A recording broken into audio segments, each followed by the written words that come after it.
27-year headache. Chapter 5 of the life of God's righteous servant of Isaiah 53. The same year I graduated from law school in 1982, my son Justin was born. In 1985, my daughter Brooke was born. And in 1988, my youngest child and daughter, Laura, was born. I was making good money, though I expected a lot more, in my first job with a law firm that specialized in collections. I also tried my first civil case, which, while working there, which was a nerve-wracking event, first trial. The first day I entered the courtroom, the judge asked me if I was a law clerk. I had a very youthful appearance, though I was 28 years old, not 20, common age for a law clerk. My youthful appearance in junior high school and high school with my long, wavy blonde hair, I usually kept in a ponytail, had way too many people tell me I looked like a girl. It is interesting though, at least to me, not one person in my entire life has ever said anything about my disfigured arm. I must have looked like a girl who would beat on you if you did it. When I got mad, there was no hiding it. You could see it in my face and hear it in my words. When I was 28, Brooke was born. I tried my first civil case, and the bane of my existence on earth began. A never-ending headache that I generally thought to be associated with post-traumatic stress disorder. I had terrible nightmares from my youth, but now I seem to have begun grinding my teeth, causing the temporal mandibular joint, TMJ, to ache terribly during the day, and the whole side of my head, the muscular, I don't know what you call it, but underneath the skin of the skull, was always real tight, a tightening of the muscles. It was difficult to even talk to people at some points. For 27 years I had that headache. I tried everything, even surgery on the TMJ, and another surgery where the doctor severed my upper jaw and then trisected it from my skull and spaced it to fit my lower jaw. All to no avail. I could not stop the nightmares and the grinding of my teeth. Mouth guards helped my teeth, but the pressure was still there. I literally feared going to sleep. I didn't want to wake up the next day sometimes because I knew how bad the pain would be there again. It completely ended my dream of being a trial lawyer. So I got an associate position in an oil and gas firm and began learning how to prepare title opinions for oil and gas companies on tracts of land they plan to drill on. Basically, a title opinion is you start from sovereignty, which is when the state granted the land to someone, usually great, large tracts of land, and from there you get parceled out and cut up, and I'd be chasing one small tract within a very large one almost 200 years ago in the early 1800s, and I would have to create genealogical charts of heirship, for people who died without a will, and they had to know who the family members were, and I got very good at it, and I really enjoyed it. I'd go to small towns throughout Texas and into their courthouses where they would keep all the records of every transaction, of every piece of land in the county. But anyway, there's an awful lot to it. I do go into it in some detail in the book, but I'm not going to for this video.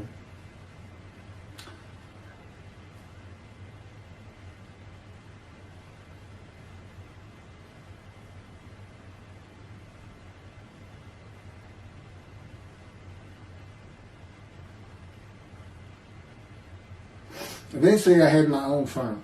It was just me in my own office, and I was doing very well, though billing hours for title work is generally lower than other areas of the law, by the hour. But I had also been involved in multi-million-dollar sales of production between oil and gas companies, probated wills, prepared affidavits of heirship, worked with landmen to fix title defects, appellate work, including arguments before justices, plea bargaining in criminal cases for defendants, and anything else that came my way. Then it all stopped, and once again I was fighting for my life in 2001.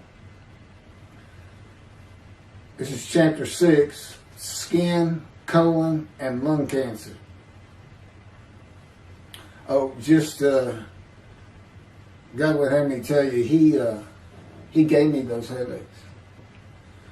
When he came to me, I stopped having nightmares. He provides my dreams for me now, and often as a learning experience. But the grinding of the teeth, everything stopped, and I thought it was just because I wasn't having nightmares, and took away any symptoms of PTSD, for which I was receiving money from an insurance company for disability, partial disability, and that went on for about 7 years. Then one day we're out walking, year 7 of 13, and I had that headache. It just came, and I just stopped. And I said, "You got to be kidding. You did not give me those headaches." He said, "Yes, I did. It's necessary. You are considered the suffering servant of Isaiah 53. You had to suffer your entire life until you're suitable for my purpose," and that includes fitting every verse of Isaiah 53. At that time, I finally read it, 7 years into all this. It was about year 2, I think. But yeah, he did. And, I ended up taking painkillers left and right and drinking with it, as so many people do. I was able to maintain, my life, my work, and everything, but it was enough to put the strain on my marriage that I pretty much blamed myself for it. And I told him I did it. That's the only time I got hot. Disfiguring me, gut shot, those things, they didn't bother me. But I said, you hurt my children terribly with that, because I became a bad father. I mean, I wasn't the father I could be. I mean, they love me and I love them. We don't have any serious risks. They're off living their lives and they're all doing great.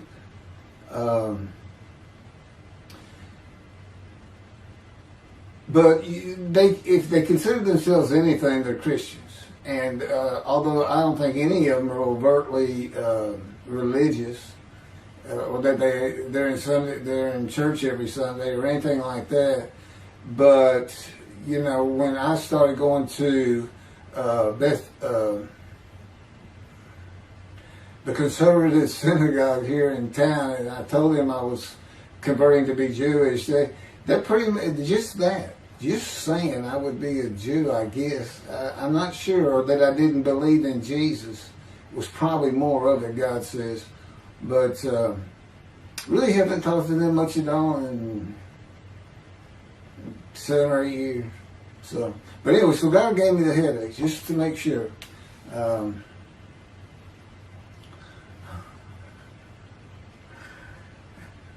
Anyway, I was married to Denise for 18 years, and we divorced in 1997 for irreconcilable differences. We agreed that she maintain custody of the children. The first to leave was Justin, and he came and lived with me. Then Brooke started getting in trouble, who is as tough as she is beautiful. Her mom's very difficult to get along with. Justin was a lot like me at his age, and trouble followed him everywhere he went. Like me, he was hard to talk to, and like me, his getting out of high school was a coin flip. He's doing great. He learned the oil and gas landman business, and I helped him out as much as I could, and friends of mine helped him out even a lot more. And he's very successful now. Married, no children. Laura's married, no children. She's got a great job. And Brooke is married with 2 children. I have 2 grandchildren. Long life, see his children. You'll see what I'm talking about, long life, when I get to the lung cancer that God chose to crush me with. Something had to be done, and to make matters worse, Denise had met a man and they were going to get married. But he didn't want Brooke. to be part of their new family, or Justin for that matter. He wasn't going to go stay with them anyway. Now, I had 2 of the children, and she had 1, but all still in her custody according to the divorce decree. So anyway, I stopped paying child support on those 2, but had not gotten around to the proper revision of the divorce decree when I took Justin and Brooke with me to live on the Big Island, Hawaii. Laura came with us to visit for a month.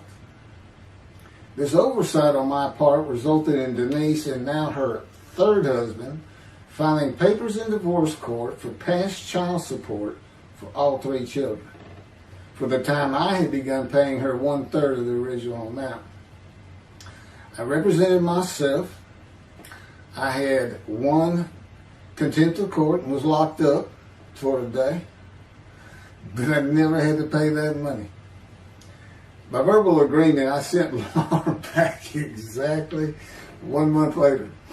I could not leave her out, and I wanted her to see where her brother and sister would be living.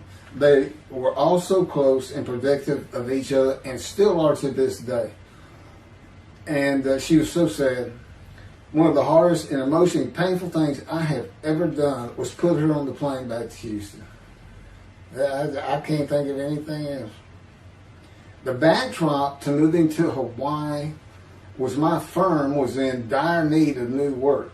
But the oil and gas industry was down. It's always up and down. And my clients were not drilling. A landman I knew called and said his sister in Hawaii, a brilliant eye doctor, but not a good businesswoman, needed help resolving creditor issues stemming from her new offices and equipment purchases. I told him it was a good time for me, as things were slow, and who's going to turn down a free expense trip to the Big Island, Hawaii? So I went and took care of everything without charge, but of course everything was paid for. When I came back to live in Hawaii, at the urging of the doctor that I had helped, who did not like the look of an abrasion on my chest, and it had been there for years, I was examined by a friend of hers, and it was cancer. I don't remember what the doctor called it. He removed it in surgery with a 6-inch diameter circular cut, and it was not malignant. I could practice in just about any area of the law, and all I had to do was pass the Hawaii bar exam, one of the toughest in the nation. While studying for the bar, my body, all at once, in a moment, told me something bad was wrong with me. I had been running, swimming, riding my bike everywhere I went, letting Justin have the car, and had been feeling good and strong. In a moment's time, I was weak and sick while grocery shopping, and there was a pain in my belly and my abdomen. I did not know it, but a large tumor in my colon had burst through my colon, and I was bleeding internally. I did not go to a doctor, which I guess is my nature. That, and I did not have medical insurance. Anyone asking for help, asking anyone for help unless things were at a critical stage, such as a bullet wound, was something I couldn't do. There's all kinds of personality disorders. I thought surely it would pass, and decided to just give it time and bear up to the abdominal and belly pain. I continued studying and took the Hawaii bar on Oahu and Honolulu in the summer of 2001. I had lived in pain for so many years from my headache, and passing the bar was so important. I just kept going day by day. Pain was getting worse, and but I kept exercising. It was the only time I didn't focus on the pain. I had always been a fast healer, and I thought in any day it would just go away. I finally could no longer take it. Brooke, it turns out, was in Houston visiting with her mom, and I left Justin at our little, we called it the Little Green Shack. There wasn't much to it.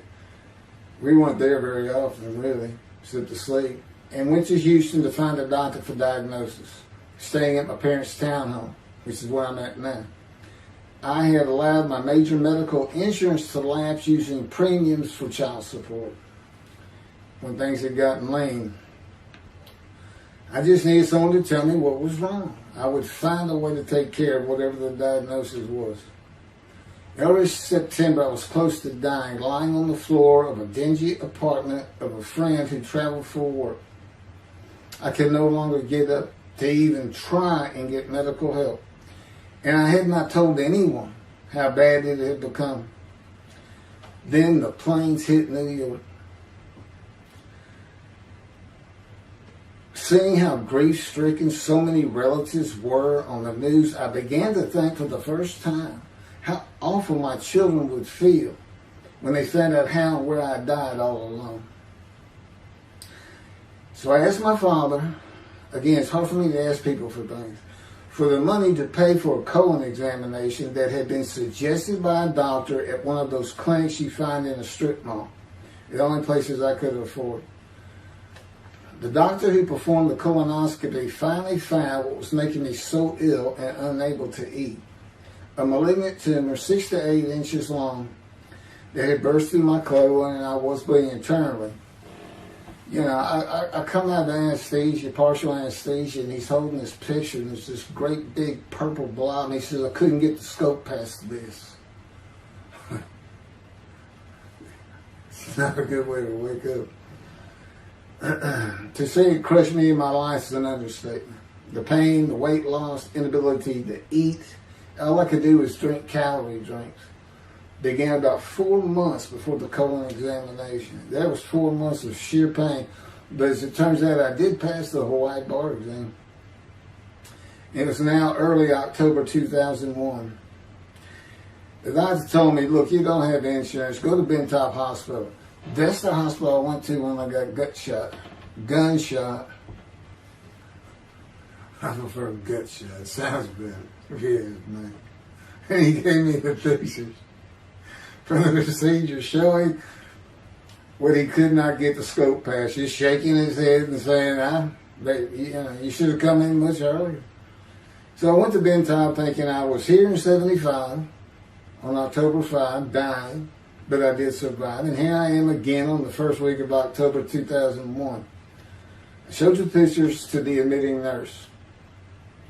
Instead of them sending me to the waiting room, she just looked at me and she said, Mike, this is a public hospital. I mean, you can wait all day long to have a cold check.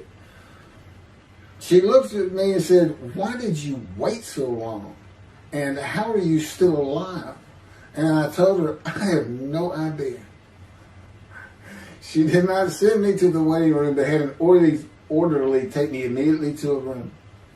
There they hooked me up to a morphine machine where I could hit a button at a time interval I can no longer remember and receive a small dose. I do know I never missed one.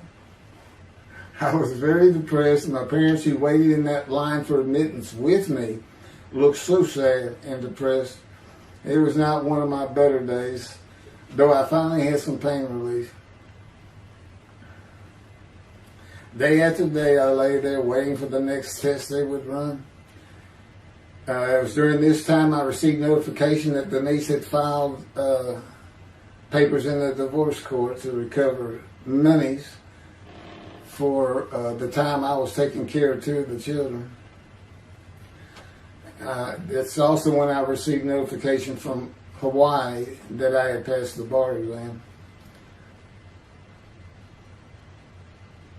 So, Bentop Hospital, what a lifesaver. I mean, young surgeons in like Baylor University, medical schools, it's a prime position to get your hands on if you're going to be a surgeon, because you're in surgery all day long and all night long. As long as you can stand up, they're bringing people in.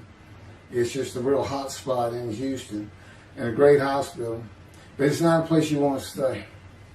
You really don't. My doctor would come in and be out so fast, I never knew what was going on. He did tell you my previous surgery to my abdomen, where they opened me up from stem to stern, complicated removal of the tumor. On October 25, my son's birthday, who was now stuck in Hawaii, They cut me open again and removed the tumor. It was about a week or so later, I was released with a schedule for chemotherapy. I returned to the dingy apartment all alone, and I just stared at the television for weeks. And chemo is so depressing for those who have to go into it. A small room with big chairs for about 20 people who all look like death, including me. Everyone with an assortment of bags of chemo dripping into our arms for hours. It took about 8 hours before I really got sick from it. And I had to park a long way to avoid paying for parking and drive a long way to the apartment. It was a very gloomy fall and winter. When I completed my chemo of once a week for 6 or 9 months, more tests were scheduled. I do not remember how many months the chemo lasted. I do remember I did not finish, missing the last 3 sessions. At the end, I could not get out of the door without bursting into tears and just not go. It just wore me down to nothing. On the bright side, it was my door. I had my own apartment called the Loft. That was brand new and very nice on a bayou close to downtown Houston with a running trail alongside it and lots of woods near Memorial Park where I had been running a 3-mile circuit since high school. I returned to being told for follow-up tests, including x-rays on my chest, and the colon cancer had not returned then and to this day. The chest x-rays were another matter entirely. The doctor told me he had bad news and showed me the x-rays telling me the white spots I was seeing was cancer. They were everywhere. Lungs full of cancer, he said, at a stage I could not be treated with any success. My dad was with me, and I asked the doctor, well, what does that mean? And when he said you need to prepare for death, the look on my father's face was so sad and hurt at the same time I'll never forget. And we've been through some tough things in this house. Every house we've been in. It didn't affect me one bit. I did not feel anything. I was too beat down from the chemotherapy to care, I guess. God tells me I had a lot to do with that. And in fact, no matter what they said, I didn't think I was going to die. But I didn't know that. I just wasn't having that conscious thought. And God says he had a lot to do with that. Of course, he hadn't spoken to me yet. I had never seen a doctor for cancer or any other ailment since that day. I had to get Justin home was all I thought about. But I needed money. I found an old client that needed a title opinion for a drill site well. I struggled through that and got my boy back to Houston. And it was tough. I was so weak. And it's been so long since I really had done any title work. And just going to pick the work up and visiting with the client was a major to-do for me. But we got there and I got Justin home and he went to live with some childhood friends. This was now 2002 and going into 2003. I just walked all over the running trails in the 3-mile loop at Memorial Park and in the woods day after day. I didn't think about dying, but I did start. But I did not think about restarting my law practice either. I watched a lot of television and played video games. I watched the Tour de France for the first time and got inspiration from Lance Armstrong. I was still alive though, and the funny thing was my lungs never bothered me. I was never sick. It's because God had already removed it. After I got the news I was dying of lung cancer, he took them from me. That's what he tells me. And I don't have any symptoms. As you'll see right here, in 2005, I picked up some title work here and there and made an office out of my loft. I bought my first motorcycle, soft-tailed lowrider Harley Davidson. First time in many years I was happy. I love riding that bike. In 2006, I did some landman work for standard day wages and began dieting and running.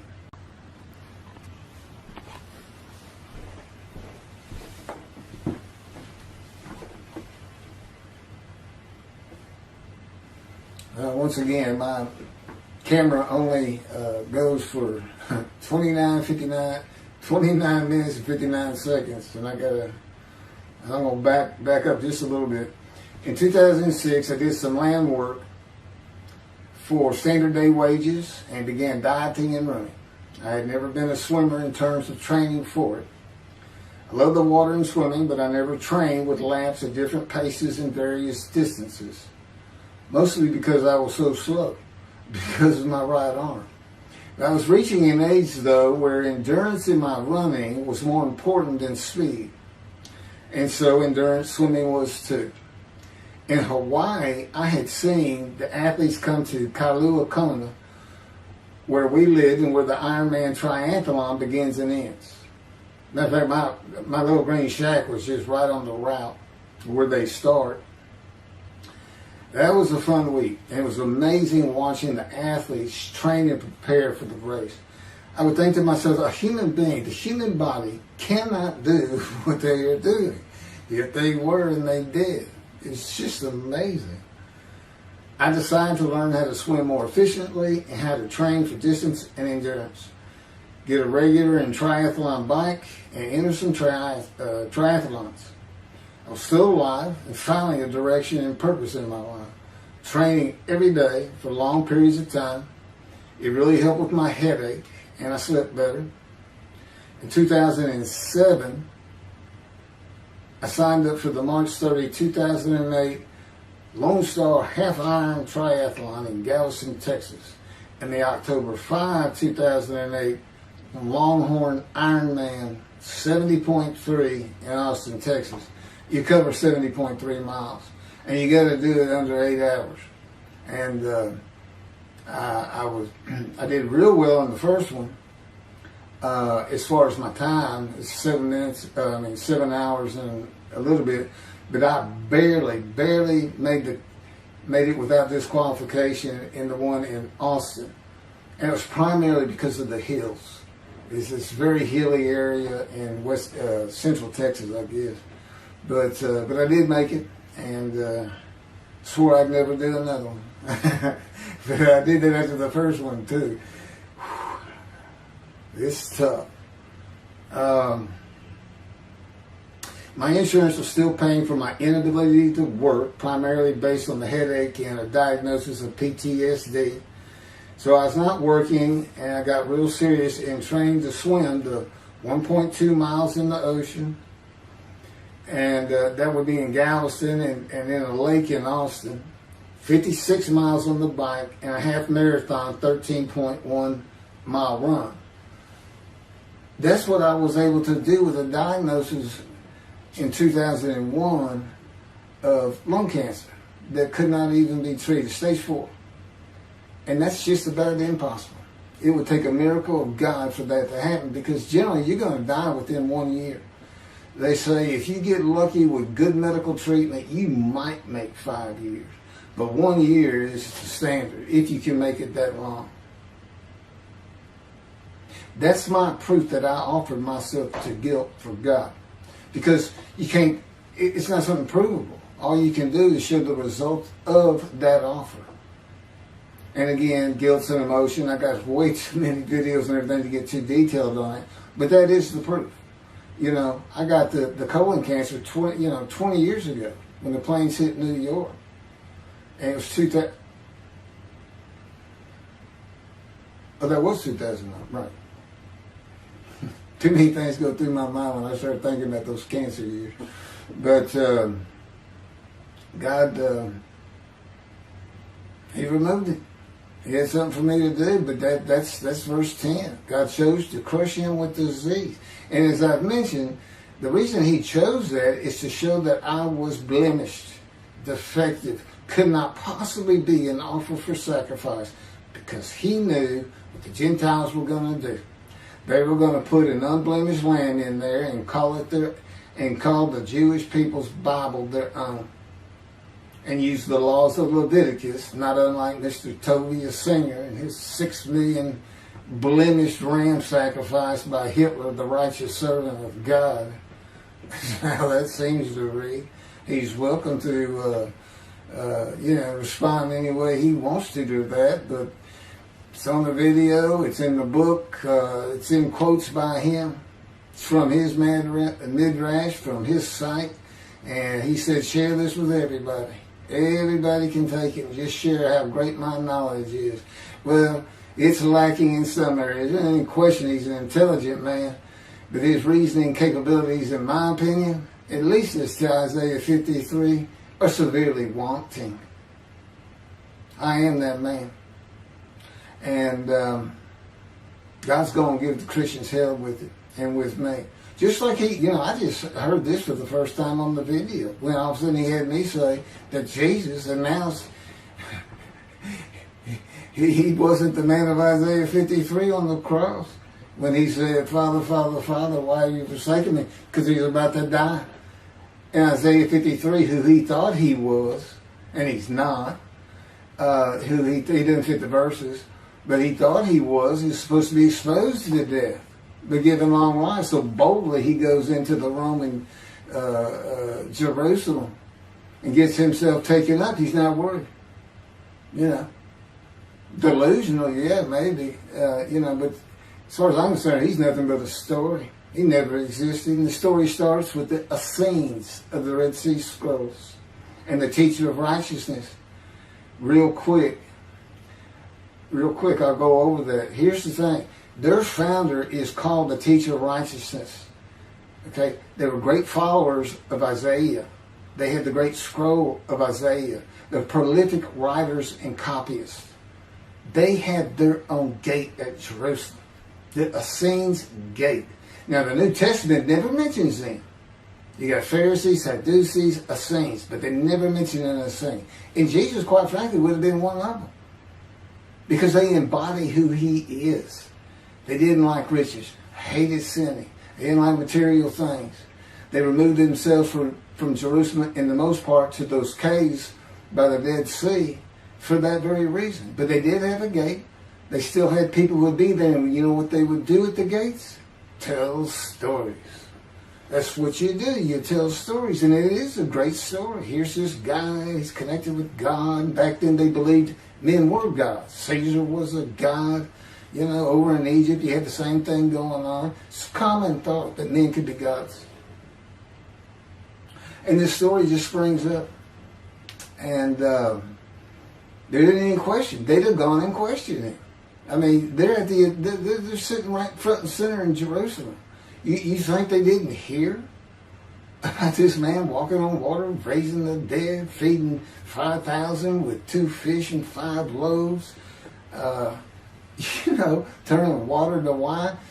That alone, Rome would have said, Caesar would have said, he does what? He turns water to wine. Bring him to me. Don't touch a hair on his head. You don't kill the man who turns water to wine. You send him out with your armies. Make your men happy. It's there's so many ridiculous aspects to it. Most particularly, God performed a human sacrifice for the sinning Gentiles. He's left the sinning Jews for the sinning Gentiles. But he gives them an out, these Gentiles, not his chosen. He gives them an out. I know, I'm going to kill my son for you. So that you'll be forgiven of violating my commandments and laws. If anybody knows God, and the Jews do, and I know him like nobody's business, that's not him. That's not him. I mean, he told the Jews, I'm never going to leave you, but I will punish you. Now that's him. That's him.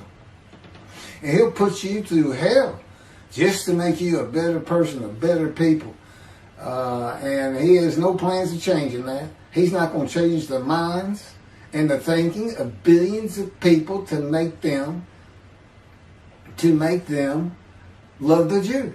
He's just not going to do it. And the practicality is he didn't create man for him to even be able to do that. Now, he could have created humanity where he could do that.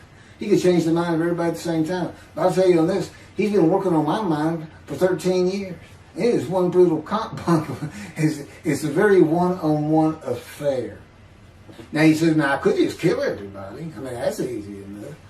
That's easy. I could just kill everyone, but He said, that's not, it's all about this. You got to know how to read the Bible.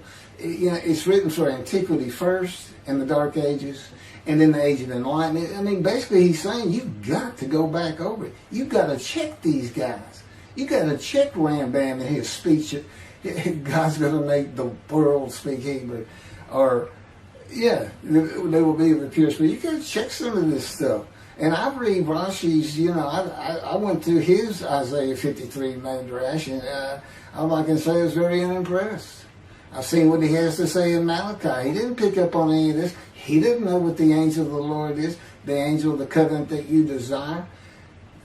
He doesn't know how Moses goes by a burning bush that's not consumed. The angel of the Lord is in there, and God speaks. I do.